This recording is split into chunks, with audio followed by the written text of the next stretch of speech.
Baik, Assalamualaikum warahmatullahi wabarakatuh. Selamat pagi, nama saya Rangga Rizky Darmawan dengan NIU 504.740 Prodi Aquaculture Angkatan 22 akan mempresentasikan hasil presentasi kelompok kami sebelumnya yang bertemakan Chlorella sp yang bertujuan untuk memperbaiki nilai kuis yang kurang baik.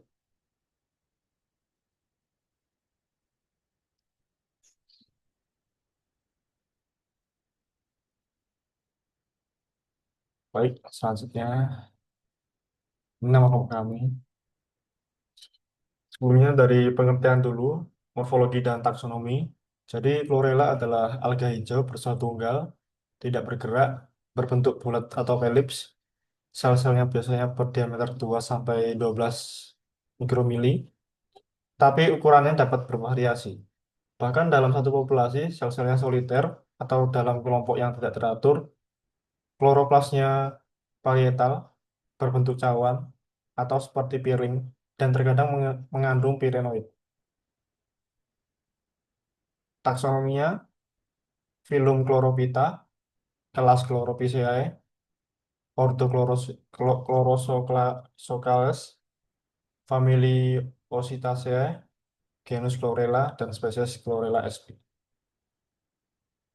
Untuk habitatnya sendiri, Chlorella adalah mikroalga hijau uniseluler yang hidup di lingkungan air, baik air tawar maupun air laut. Chlorella dapat tumbuh di danau, sungai, rawa, perairan eutrofik yang memiliki banyak nutrien, dan perairan buatan seperti kolam, akuarium, dan lainnya asal kebutuhan nutriennya terpenuhi. Untuk faktor ekologi pertumbuhannya terdiri dari antara cahaya, suhu sekitar 25 hingga 30 derajat Celcius, pH-nya 7 hingga 8, nutriennya untuk makro ada C, N, P, Na, Mg, Ca, dan mikro Fe, Cu, Mn, Zn, Si, B, Mo, V, dan Co.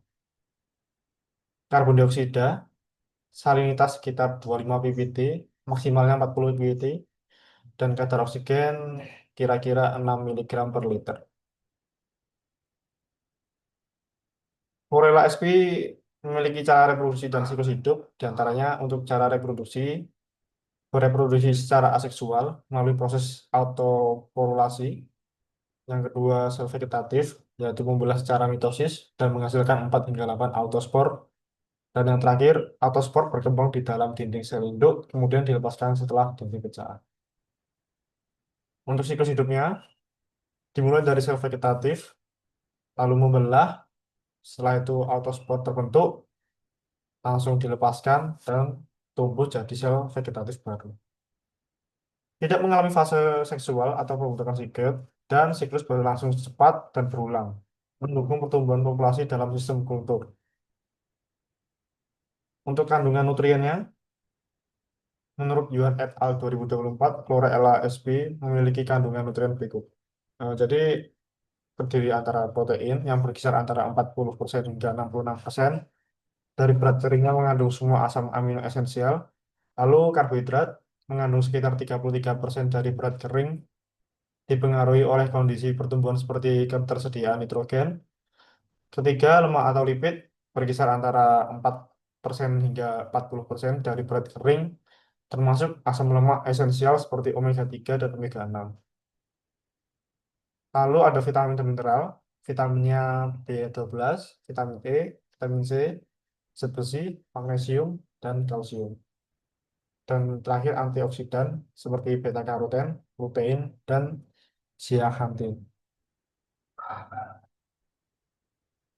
Cara membudidayakan Chlorella sp, yang pertama selang aerasi, batu aerasi, dan pemberat direndam kaporit 5 ppm selama 24 jam dan dicuci dengan deterjen. Lalu bak dicuci dengan deterjen, digosok dan dibilas. Setelah itu, bak kembali disiram dan dikaporit 5 hingga 10 ppm dan dibiarkan selama 24 jam, kemudian dibilas lagi. Lalu bak diisi dengan air laut dan diberikan kaporit 5 hingga 10 ppm dan dibiarkan selama 24 jam. Dan terakhir, bak yang akan digunakan diberikan natrium tiosulfat 5 hingga 10 ppm dan dibiarkan selama 30 menit. Kemudian dilakukan klorin test. Setelah itu pemberian bibit. Jadi digunakan bibit yang di saat fase eksponensial karena pertumbuhan dan kepadatannya maksimal. Dan terakhir kepadatan awal sekitar 60.000 sel per mili untuk kultur intermediate. Untuk perhitungan kepadatan, jadi yang pertama kepadatan dihitung menggunakan hemositometer dan metode Big Log. Lalu hari 0 hingga 3 adalah fase log atau adaptasi yang menunjukkan peningkatan sedikit demi sedikit. Hari 4 hingga 6 rata-rata adalah fase logaritmik atau eksponensial yang menunjukkan peningkatan konstan dan kepadatan sel bisa mencapai hingga 797.500 sel per mili. Lalu fase stasioner dan diamati karena terjadi pemberhentian fase eksponensial selama hari ke-5 hingga 6. Lalu fase kematian tidak diamati karena laju pertumbuhan lebih kecil daripada laju kematian hari 6 hingga 7. Untuk pemanenannya dilakukan pada pertengahan fase eksponensial. Lalu fase eksponensial ini memiliki ketersediaan nutrien dalam media kultivasi masih mencukupi untuk terjadi pertumbuhannya. Dan fase ini pertumbuhan cepat dan maksimal tentunya. Nah, pentingnya scale up dan tahapannya. Jadi ini meningkatkan volume produksi Chlorella sp secara bertahap dan optimal dari skala laboratorium hingga ke skala komersial. Jadi berikut tahapannya: starter kultur, prekultur, pilot scale, dan production scale dari Boros et al. 2019.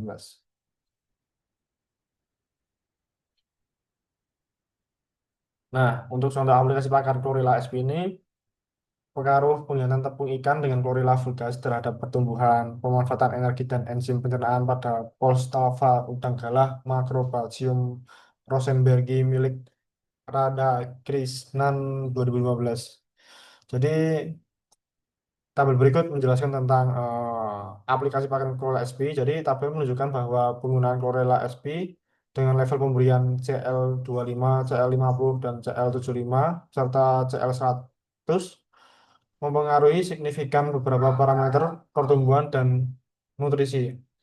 Jadi perubahan panjang dan berat pemberian Chlorella sp ini hingga level CL75 meningkatkan panjang dan berat akhir udang secara signifikan dibanding kontrol. Indeks nutrisi WG, SGR, FCR, dan FCE-nya untuk level CL50 dan level CL75 menghasilkan nilai SGR, Specific Growth Rate, dan FCE, Feed Conversion Efficiency yang lebih tinggi, menunjukkan efisiensi pertumbuhan dan konversi pakan lebih baik. Lalu untuk laju pakannya dan penyerapannya, level CL50 dan CL75 menunjukkan laju konsumsi dan penyerapan pakan lebih optimal. Dan terakhir, energi seperti NH3, metabolik, dan sebagainya. Untuk pemberian Chlorella sp ini pada CL50 dan CL75 cenderung menurunkan ekskresi NH3 dan menunjukkan kualitas air yang lebih baik.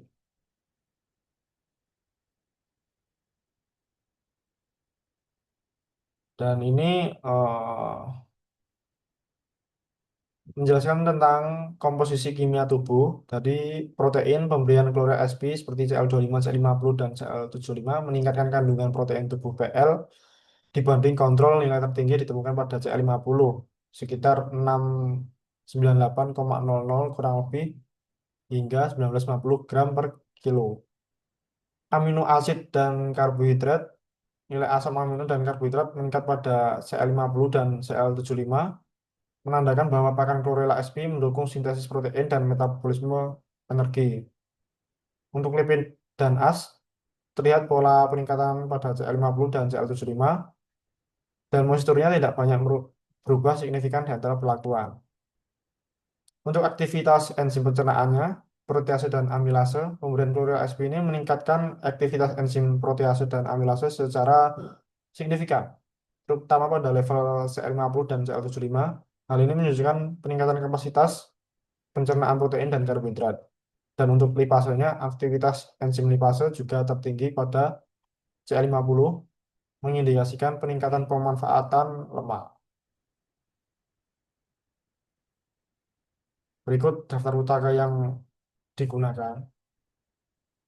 Baik, sekian dari presentasi saya.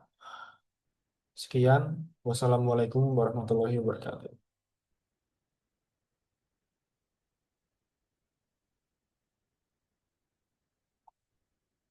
Anu demo.